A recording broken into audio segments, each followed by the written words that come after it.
Me parece que hoy es largo, por eso les digo que se siente. Y en todo caso, le voy a decir algo que decía una profeta, que mi esposo dice que es mi ídola, pero no lo es. Yo no tengo ídolos, ¿no? Decía, ajustense los cinturones en esta mañana, ¿sí? Porque va a haber turbulencias, decía ella. Bueno, Hebreos 12, vamos a leer, Anita. Tenemos un montón para leer en esta mañana. Yo dije, ay, ¿qué hago ahora que no andaba la compu? Tenía todo marcado, pero nos lleva más tiempo, ¿no? Bueno, Hebreos 12, del 6 al 11. Mire lo que dice la palabra. Porque el Señor al que ama, disciplina y azota a todo aquel que recibe por hijos. Si soportáis la disciplina, Dios os trata como a hijos. Porque, ¿qué hijo es aquel a quien el Padre no disciplina? Pero si se os deja sin disciplina, de la cual todos han sido partícipes, entonces, dice, sois bastardos y no hijos. Por otra parte, tuvimos nuestros padres terrenales que nos disciplinaban y los venerábamos. ¿Por qué no obedeceremos mucho mejor al Padre de los Espíritus y viviremos? Y aquellos, ciertamente, por pocos días nos disciplinaban como a ellos les parecía, pero para lo que nos es de provecho, para que participemos de su santidad. Es verdad que ninguna disciplina al presente parece ser causa de gozo, sino de tristeza, pero después da fruto apacible de justicia a los que en ella han sido ejercitados. Amén. ¿Y por qué les leía esto? Porque les quiero hablar de esa identidad de hijos. ¿Y qué es lo que nos dice la palabra? Dice que al hijo que se ama, se disciplina. Un ejemplo, yo tengo mis hijos, ¿sí? Y cuando ellos se portaban mal, ellos saben, se acuerdan, los dos varones sobre todo, golpeaban la puerta. Lo deja ir el técnico del equipo, venía a buscarlo. ¿Los deja ir? No van. ¿Por qué? Porque estaban disciplinados. Porque primero tenía que estar en el colegio, porque tenían que tener buenas notas, porque cuando poníamos una disciplina, la disciplina debía respetarse. Ay, pero si la defensa de ellos muchas veces era, ay, pero si fulanito, menganito, no eran mis hijos. ¿Yo disciplino a quién? Al hijo. Dios disciplina a quién? Al que toma por hijo. Al que no es hijo, no. Usted no le pone disciplina al hijo del vecino. Le importa, le da pena, uy, pobre, era bueno el chico, pero mirá, está metiendo la pata. Pero no es su hijo. Usted le va a poner disciplina a quién? A su hijo. Dios es igual. Dios dice, en un tiempo nuestros padres, con errores, con defectos, les ponía disciplina. ¿Cuánto más Dios, que es el Padre, al que Él nos ama, nos hizo hijos, dio la vida de su único hijo por amor a cada uno de nosotros? Pero Él nos toma por hijos y por eso muchas veces somos disciplinados, ¿sí? Y ahora vamos a entrar en la palabra, en el libro de Números, capítulo 14, vamos a leer el verso 1 y el 2.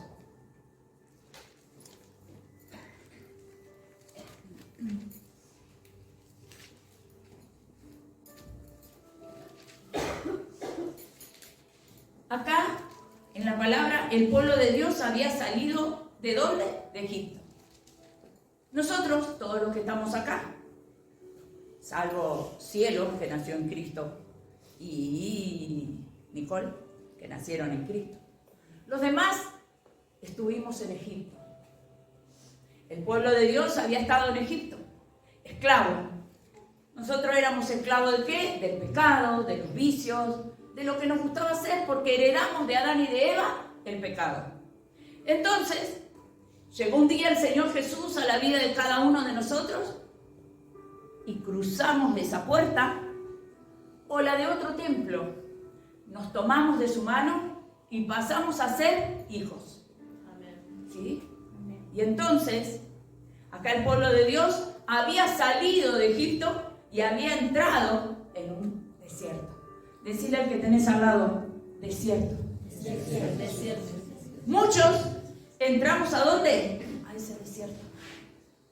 Y el enemigo viene a nuestra mente y nos dice, oh, pero si antes estaba mejor.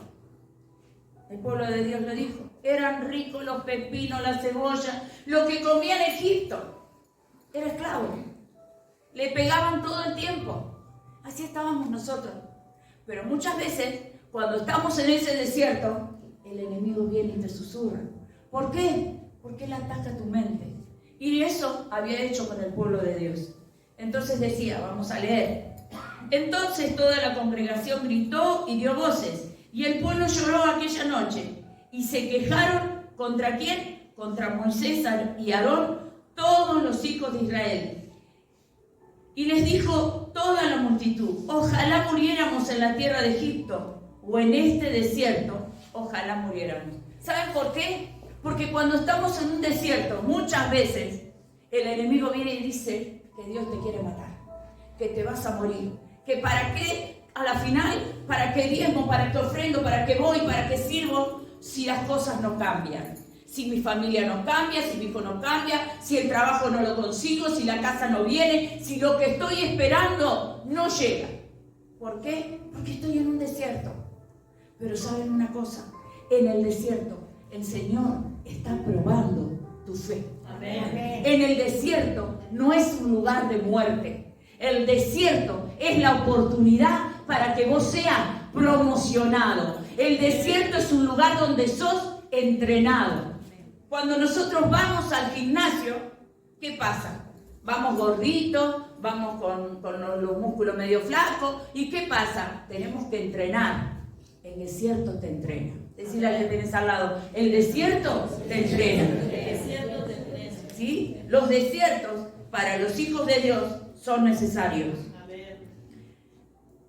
Aunque nosotros seamos elegidos por Dios, el pueblo que era, el pueblo elegido, el pueblo escogido por Dios, pero a pesar de ser elegido, ¿qué era? Era esclavo. Y así estábamos nosotros, esclavos. ¿De quién? Del pecado. ¿Esclavo de qué? De las iniquidades, de la cultura que traíamos de nuestros antepasados. Y éramos esclavos. Y eso es lo que se tiene que romper. Eso es lo que se tiene que quebrantar en las mentes en esta mañana. Tiene que haber un quebrantamiento de qué, de culturas, de religión, de estructura, de lo que traigo ancestralmente en mi vida. ¿Amén? Amén. Pero el desierto, decía, es necesario. ¿Saben por qué? Porque el desierto va a formar tu carácter. El desierto es un lugar donde Dios está probando tu fe. ¿La fe qué es? Es la certeza de lo que estamos esperando, pero no vemos. Y el Señor, ay, mi vida era un desastre. Yo llegué al Señor, ¿para qué? Para que Él cambie mi familia, cambie mi casa, cambie mi finanza, que mi hogar sea transformado, pero resulta que yo vengo y veo que eso no llega. Pero el Señor dice, te bendeciré, serás de bendición. Dice que cuando lo aceptamos al Señor, de nuestro interior corren los ríos de vida. Pero resulta que yo llego y tengo problemas y estoy triste y la fe que... ¿Cómo viene la fe? Por el oír su palabra, por congregarme. Como decía hoy David, las sillas no deberían estar vacías. Sí, hubo mucha actividad, pero para otras cosas no tenemos pereza. Para lo de Dios, ¿qué pasa? Tenemos fiaca. Para lo de Dios estoy cansado, estoy enfermo, pero cuando yo tengo que trabajar como me pagan, y me pagan un premio, yo no quiero perder ese premio. Pero en Dios me pierdo todos los premios, porque en total Dios es bueno, y entonces siempre Dios queda para lo último. Y la palabra de Dios dice, amarás al Señor tu Dios con toda tu mente, con toda tu alma y con todo tu corazón. Pero Dios tiene que ser lo primero. Porque cuando nosotros necesitamos, ¿qué queremos? Vamos, lo buscamos al Señor y queremos que Él ya nos responda. Pero nosotros venimos cuando nosotros queremos. Y Él debe ser lo primero. Y el pueblo de Dios era igual. Era el escogido de Dios. Estaban esclavos, estuvieron de esclavos en Egipto y clamaron. ¿Por qué? Porque no podían más la opresión que había en su vida. Y cuando Dios los escuchó, Dios los sacó, abrió el mar, pasaron como por tierra seca, vieron lo sobrenatural, vieron la mano de Dios, pero aún así querían volver a ese lugar. El Señor había matado a todos los egipcios, porque se ahogaron en ese mismo mar que Dios abrió. A mí yo me imagino y digo, qué cosa tremenda. El mar se abrió. No era un lago, no era un charco, no era una zanjita que cruzaron, era el mar. Y el Señor abrió el mar, hizo un hecho sobrenatural. Cuando vos necesitas lo que necesites, por difícil que sea la salud, la enfermedad, tu casa, tu trabajo, para el Señor nada es imposible.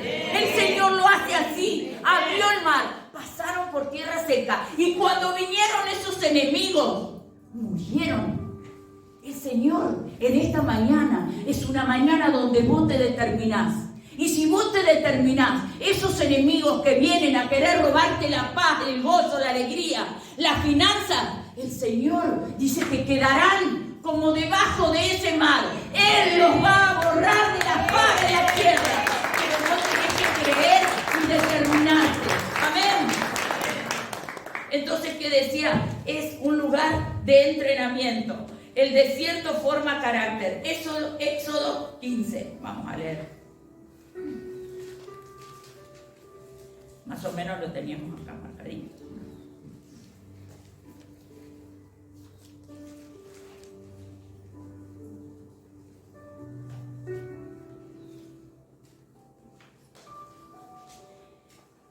Dice, verso 22 al 27 leemos. E hizo Moisés que partiese Israel del Mar Rojo. ¿Salieron a dónde? Al desierto de Sur. Anduvieron 3 días por el desierto y que no hallaban agua. En el desierto el enemigo te va a hacer ver que no tenés nada. En el desierto el enemigo te va a hacer ver que te vas a morir de sed, de hambre. El enemigo va a venir con ese pensamiento a tu mente. Y el pueblo de Dios dice que tenía sed. Y buscaban ¿qué? Agua. Y no la encontraban, ¿sí? Hasta que Moisés, miren qué hizo. Llegaron a Mara y no pudieron beber las aguas de Mara, porque eran amargas. Muchas veces el desierto es un lugar donde la amargura viene sobre tu vida. Donde la tristeza, la falta de perdón, el resentimiento, el rencor se manifiestan. ¿Cuándo? Cuando estamos en el desierto. Entonces el pueblo, miren lo que hizo, murmuró contra Moisés y dijo, ¿qué hemos de beber? Moisés clamó a Jehová y Jehová le mostró un árbol. Lo echó en las aguas y las aguas se endulzaron. Y allí le dio estatutos y ordenanzas y los probó. Y dijo, si oyeres atentamente la voz de Jehová tu Dios e hicieres lo recto delante de sus ojos, dieres oído a sus mandamientos, los guardares, todos sus estatutos, ninguna enfermedad de la que envía a los egipcios te enviaré a ti, porque yo soy Jehová, tu sanador, Jehová Rafa, ¿no? Eso que a veces adoramos, Él es Jehová Rafa, Él es mi sanador. Llegaron a Elim, donde había 12 fuentes de agua y 70 palmeras, acamparon allí junto a ¿qué? A las aguas.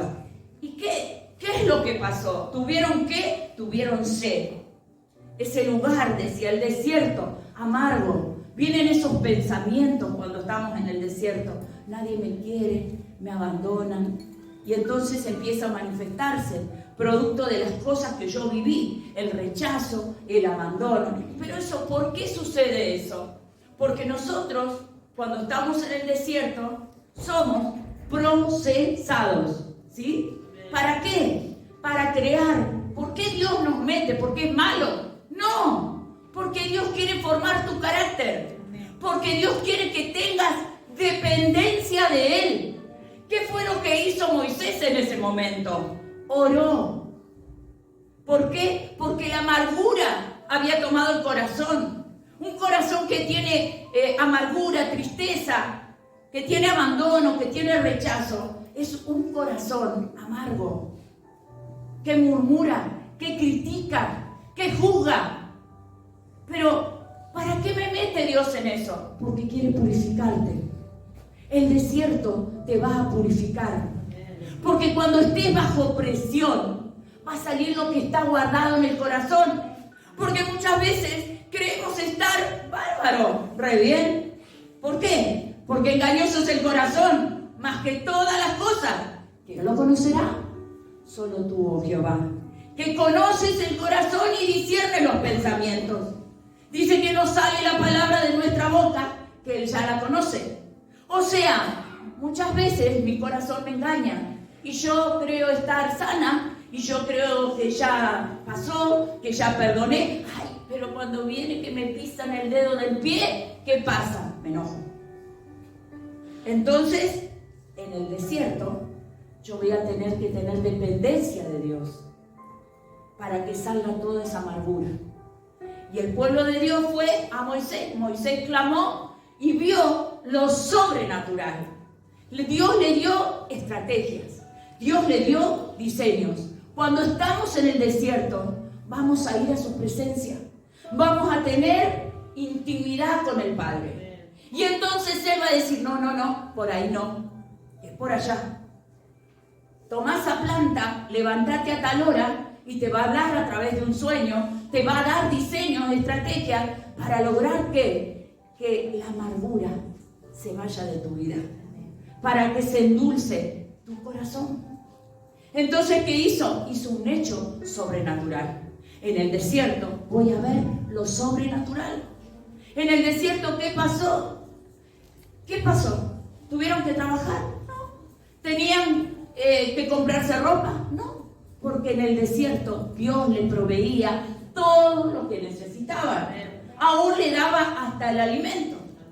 Porque Dios dice en el libro de Juan, amado, yo deseo, es el deseo de Dios. Que el enemigo viene y le dice, ay, a la final este desierto, 40 años, ellos podrían haber estado una semana. Tuvieron 40 años, ¿saben por qué? Por caprichosos. Pero el Señor me dice que te diga esta mañana, que si vos estás más tiempo en el desierto, es por una determinación tuya. No porque Dios quiera que tu desierto sea eterno. Porque lo único que hizo eterno y puso eternidad es su reino para nosotros. Amén. Entonces, ellos que vieron la mano de Dios. Vieron lo sobrenatural. Y nosotros también lo podemos ver. Pero va a depender de nosotros. ¿Cuánto tiempo estemos en ese desierto? Que vayamos a su presencia y le digamos al Señor, ¿qué es lo amargo que hay en mi vida? ¿Qué es lo que tengo guardado en mi corazón, por lo cual me trajiste a este desierto? ¿Qué es lo que me querés decir? Es tiempo para hacerles preguntas. Porque el Señor quiere formarte, dimensionarte, ¿sí? Promocionarte. Quiere que entres a esa tierra prometida, donde el fruto es enorme. Ahora le hago una pregunta. Por ejemplo, Nicole se fue al baño. ¿Le podemos regalar a Nicole una moto? No la puede usar, ¿no? ¿Y a Juan? ¿Le podemos dar una moto 0 kilómetros? Entonces hay cosas que Dios no nos puede dar porque todavía no es el tiempo. Entonces estamos en ese desierto porque Dios nos está formando. ¿Para qué? Para que podamos administrar las cosas que Dios tiene preparadas para cada uno de nosotros. Amén. Amén. Les dije que Dios te dimensiona, que te hace buscar para crear dependencia, ¿sí?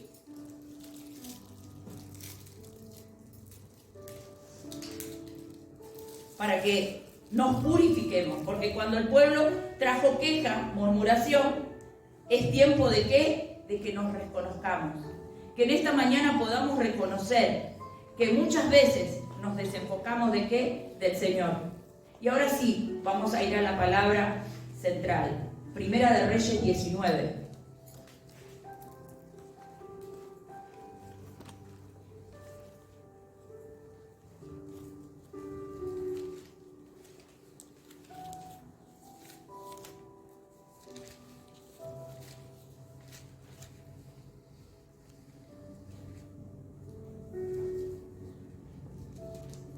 Mire, Moisés estuvo en un desierto, ¿sí?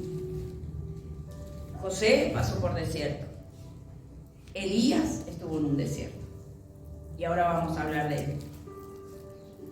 Dice, capítulo 19, versículo 2, dice: entonces envió Jezabel a Elías un mensajero diciendo: así me hagan los dioses y aún me añadan, si mañana a estas horas yo no he puesto tu persona como la de uno de ellos. Viendo pues el peligro, se levantó, se fue para salvar su vida y vino a Berseba, que está en Judá, y dejó allí su criado, y él se fue por el desierto un día de camino, y vino y se sentó debajo de un enebro y deseó morirse. Muchas veces, cuando entramos en un desierto, me quiero morir. Me cansé, no quiero saber más nada, todo se terminó. Pero Elías venía de matar 450 profetas falsos. Brujos eran. Eran los que fortalecían a Jezabel. Y Jezabel era un enemigo vencido. Y él eligió irse al desierto. Dios no lo mandó. Muchas veces nos metemos en desiertos porque nosotros queremos, no porque nos mandó Dios. Elías venía de una gran victoria. Y entonces prestó ¿qué? ¿Qué le dice la pastora? No preste el oído, no sea basurero del diablo. Y le prestó el oído ¿a quién? A un enemigo vencido. El diablo, nuestro enemigo, fue vencido hace más de 2000 años en la cruz del Calvario. Él venció. Jesús venció a la muerte, a los principados, a las potestades. Ni lo alto, nada nos puede a nosotros. ¿Por qué? Porque Él nos dio victoria en esa cruz. Pero nosotros, ay, me duele la garganta. Seguro que tengo COVID, seguro que tengo cáncer, seguro que tengo...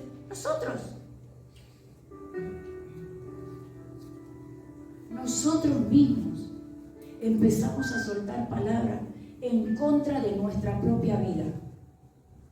Él es un enemigo vencido. El enemigo no tiene poder sobre tu vida, solo el que vos le das. Porque acá Elías se metió en un desierto y dijo: me quiero morir. No soy mejor yo que mi papá, que mi mamá. Soy una basura, la verdad. Él venía de haber matado, de ver llover, de hacer Dios a través de su vida. Hacía llover, mató a los Baales, derribó Baales, ¿sí? Y Jezabel también estaba derrotada. Porque al tiempito después se la comieron los perros. Eso debe ser feo. La muerte, por ahí ninguno quiere morirse, ¿no? Yo no conozco a nadie que diga: me quiero morir. Pero que te coman los perros después encima, ¿no? A Jezabel se la comieron los perros. Nadie, no hay demonio que tenga autoridad sobre tu vida. Solo lo que vos le das, ¿sí? Y Elías le dio autoridad a un enemigo derrotado. Empecemos a ser sabios, a ver qué hablamos, qué declaramos, con quién nos juntamos, a quién le prestamos el oído, ¿sí? Y como les dije, el enemigo fue vencido. Romanos 8, Anita.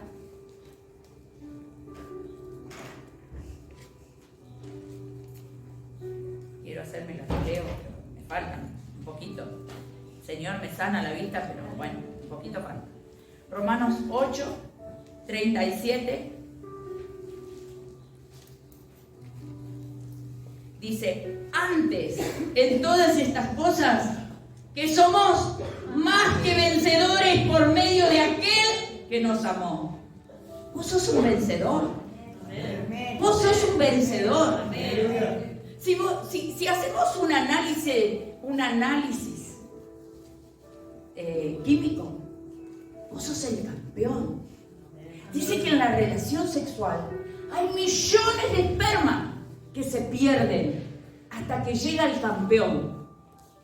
El Señor me dice que te digan esta mañana que vos sos un campeón, sos un vencedor. No importa el desierto donde el enemigo te ha metido o donde vos mismos entraste, Porque el Señor en esta mañana te dice que sos más que vencedor por medio de aquel que te llamó, aquel que te amó, aquel que dio la vida del único hijo que tenía. Amén. Seguimos leyendo la palabra y dice: por lo cual estoy seguro de que ni la muerte, ni la vida, ni ángeles, ni principados, ni potestades, ni lo presente, ni lo porvenir, ni lo alto, ni lo profundo, ni ninguna cosa creada nos podrá separar del amor de Dios que es en Cristo Jesús, Señor nuestro. ¿Habrá algo que nos podrá separar de Dios? Nada. No existe. No existe Jezabel, no existe Leviatán, no existe nadie, solo aquel al quien yo le abro la puerta y le doy legalidad. Porque en esta mañana el Señor te dice que nada, nada, nada, nada te va a separar del amor de Él que es en Cristo Jesús. Dios te ama, sos un vencedor, sos un vencedor. Yo no sé por qué circunstancia te está llevando el enemigo, que ha venido con derrota, que ha venido con desánimo, que ha venido con desaliento, pero en esta mañana eso se quebranta, se quebrantan fortalezas en tu mente, se quebrantan semillas de iniquidad que vinieron de generación en generación sobre tu vida, se secan en esta mañana, en el nombre poderoso de Jesús de Nazaret. Amén, porque Él dice que nada nos puede separar de su amor. Si Él dio el único hijo que tenía, no es que tenía una docena, no, era el único. Y lo dio por amor a nosotros, porque nos ama. Porque Él dice: ay, está mi hijo, anda enfermo. Pero la sangre de Cristo, con esa sangre en la cruz del Calvario, me llevé las enfermedades, me llevé las iniquidades. Nada, nada, nada, nada podrá con tu vida, porque sos un vencedor.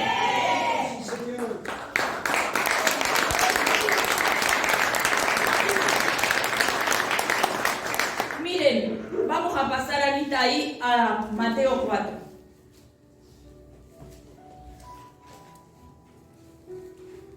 En mi Biblia dice tentación de Jesús. ¿Sabes por qué? Porque en el desierto somos tentados. Y el enemigo a mí no me va a tentar con lo que la tienta a Alma o al pastor. Porque Él nos conoce bien. Porque antes andábamos con Él. Entonces Él, cuando estamos en el desierto, viene y nos tienta. Leemos, dice: entonces Jesús fue llevado por el Espíritu. ¿A dónde fue llevado Jesús? Al desierto. Entonces Jesús, que era el Hijo de Dios, fue llevado a un desierto. ¿Quién somos nosotros para que Dios no nos mande a un desierto? Amén. Y dice: para ser tentado por el diablo. ¿Y qué pasó? Después de haber ayunado 40 días y 40 noches, que tuvo hambre. En el desierto muchas veces vamos a tener hambre. ¿Saben de qué? El pecado. De aquello que nos gustaba. De aquello que hacíamos. ¡Ay! Yo me acuerdo cuando venía en pata del baile los domingos a esta hora. Y no me dolía nada. Y no hacía frío. Pero para venir a la iglesia, hace mucho frío, me quedo en casa. Porque el pecado es lindo. Y el enemigo sabe que te gusta. Porque hacer lo bueno hay que aprender. Lo malo no sale solo. Así es. Y acá dice que Jesús tuvo hambre. ¿Y quién era Jesús? Era el Hijo de Dios. Dice: y vino el tentador y le dijo: si eres Hijo de Dios, di estas piedras que se conviertan en pan. Él respondió y dijo: escrito está, no solo de pan vivirá el hombre, sino de toda palabra que sale de la boca de Dios.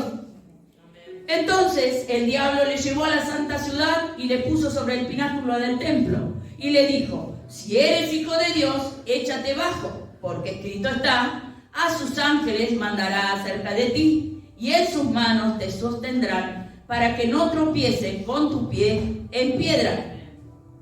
Miren, ¿cómo lo resistió Jesús? Con la palabra. Pero ¿cómo es el diablo? Que siguió tentando Y también le dijo, escrito está, a sus ángeles mandará. Muchas veces cuando vos decís, no, esto no, pero vos dijiste algo y nos pasa seguido con el pastor, decimos, enseñamos algo y se toma de eso mismo que dijimos para querer hacer lo que quieran. ¿Saben por qué? Porque la rebeldía es del enemigo. Y porque la rebeldía muchas veces quiere usar la misma palabra, si no viene el diablo. ¿Qué le dijo Jesús? Escrito está, mandará a sus ángeles que te sostengan. ¿Sí? Pero Jesús, ¿qué le dijo? No tentarás al Señor tu Dios. Otra vez lo llevó el diablo a un monte muy alto, le mostró todos los reinos del mundo y la gloria de ellos y le dijo, todo esto te daré si postrado me adorares. Entonces Jesús le dijo, vete Satanás, porque escrito está, al Señor tu Dios adorarás y a Él solo servirás. Entonces le dejó y aquí vinieron ángeles y le servían. Miren, acá nosotros tenemos que saber algo. El enemigo siempre, siempre, siempre va a venir. No es que va a dejar de venir. Él va a venir siempre, porque somos sus enemigos. Él nos quiere sacar del propósito. Él anda como león rugiente, buscando a quien devorarse. Él quiere robar ministerios. Él quiere robar familias. Él quiere robar, ¿qué? Identidad. Si eres hijo de Dios, el enemigo siempre va a venir y te va a decir, ay, ¿no sos el que va a la iglesia? ¿Cómo estás enfermo? ¿Cómo no tenés para la garrafa? ¿Cómo no tenés tal cosa en la heladera? ¿No sos el hijo de Dios?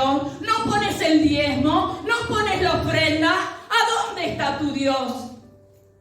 ¿Por qué? Porque eres un mentiroso. ¿Y qué quiere? Sacarte del propósito de Dios. Pero Jesús, ¿qué hizo? Le resistió. ¿Cómo lo resistió? Le dijo, yo soy el Hijo de Dios, andate. Llamó un ejército de ángeles. No, le resistió con la espada. Amén. Con su palabra. El arma más poderosa que Dios nos dio para destruir fortalezas. Amén. La palabra puede viajar a millones de kilómetros. Una palabra del Espíritu, que yo esté en mi habitación, que yo me arrodille, que yo le dé dirección a esa palabra viaja y no vuelve vacía, sino que hace aquello para lo cual yo la envié. Este es un tiempo donde tenemos que ir más a su palabra, más a su presencia, tener intimidad con el Padre para que nos dé los diseños, para que nos dé las estrategias, porque el Padre dice, amado, yo deseo que seas prosperado y que tengas salud, así como en todas las cosas. Dios no quiere que estés en proceso, Dios no quiere que estés en desierto, Dios no te quiere ver enfermo, no te quiere ver sin plata, no te quiere ver en miseria, no quiere discordia en tu casa con tus hijos. Eso es lo que quiere el enemigo. El enemigo vino a robar, a matar y a destruir la familia. ¿Saben por qué? Porque a nosotros nos hizo de goma cuando pudo, hasta que nos determinamos en Dios. Pero Él no viene más por vos. ¿Sabés por quién viene? Viene por tus generaciones. Pero yo, en oración, le voy a cortar las manos sucias al diablo y le voy a decir que mis generaciones y yo vamos a alabar y a bendecir al Jesús, al Mashiach, al Adonai, al único digno de toda gloria, honra y alabanza. Pero en mí tiene que haber una determinación. En mí tiene que haber esa determinación. Porque el enemigo, cuando estás en el desierto, viene con dudas, viene con desánimo, viene con desaliento. Jesús, ¿qué hizo? Lo resistió. Y dice, resistí al diablo y él huirá. Segunda de Samuel 9. Sí, para ir terminando.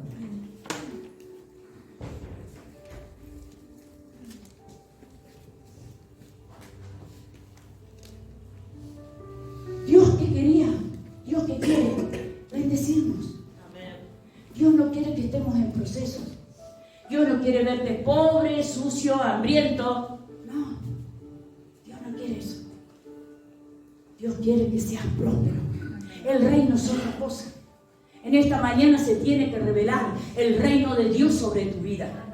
El reino de Dios se tiene que revelar. Porque si yo soy legal delante de Dios, la miseria no se puede enseñorear de mí. ¿Por qué? Porque soy hijo. Y si soy hijo, soy heredero. Y coheredero con Cristo Jesús. El siervo no hereda. El criado no hereda. El esclavo no hereda. Pero el hijo hereda las más ricas bendiciones. Y su palabra me dice que Él es el dueño del oro y de la plata. Entonces estas bendiciones son para mí. Pero no solo para mí, para mis hijos, para los hijos de mis hijos. Porque los que lo amamos somos benditos por 1000 generaciones. Amén.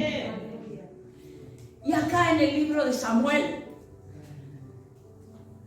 dice bondad de David hacia Mefiboset. ¿Quién era David? Era el rey. Dijo David: ¿ha quedado alguno de la casa de Saúl a quien haga yo misericordia por amor de Jonatán? Había un siervo de la casa de Saúl que se llamaba Siba, el cual llamaron para que viniese a David. Vamos más para no demorarnos, dice el 4. Entonces el rey le preguntó: ¿dónde está? Y Siba le respondió: he aquí en casa de Maquir, hijo de Amiel, en Lodebar.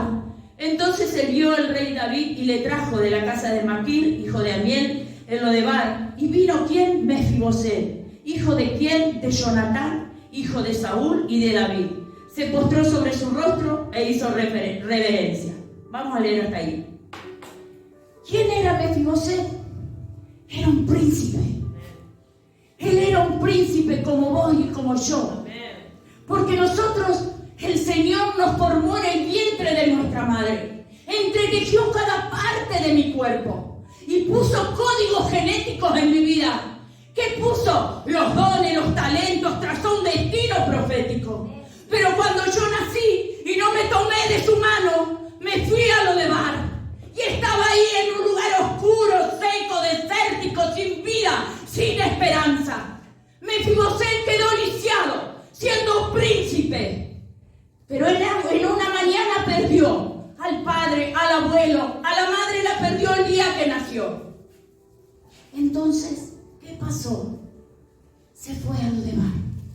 Y así nos fuimos muchos de nosotros. Y no había esperanza.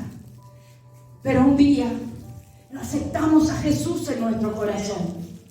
Y Él empezó a cambiar nuestra vida. Y entonces ese rey David dijo: traigan a Galina, traigan a Abril, tráiganla en esta mañana, Cristina, porque yo quiero hacer misericordia con ellos. Y el rey los mandó a llamar a Ana, mandó a llamar a Víctor, mandó a llamar a Marta, a Alma, a Tiago. Sí, nos mandó a llamar. ¿Por qué? Porque dije: tengo buenas noticias. Amado, quiero bendecirte. Quiero que seas prosperado. Quiero que tengas salud. Quiero que prospere tu alma. Seguimos leyendo. Dice que vino Mefiboset, hijo de Jonatán, de Saúl, a David y se postró sobre su rostro e hizo reverencia. Y dijo David a Mefiboset. Él respondió: aquí está tu siervo. Y le dijo David: no tengas temor. Yo no sé por qué desierto estés atravesando, pero el Señor te dice en esta mañana: no tengas temor, no tengas temor. Yo estoy contigo para librarte. Yo estoy contigo, Cristina. No te preocupes. Y he aquí, le dijo David: no tengas temor, porque yo a la verdad haré misericordia por amor de Jonatán tu padre. Te devolveré todas las tierras de Saúl tu padre, y tú comerás siempre a mi mesa. El Señor quiere que siempre comamos a su mesa. ¿Sabe por qué?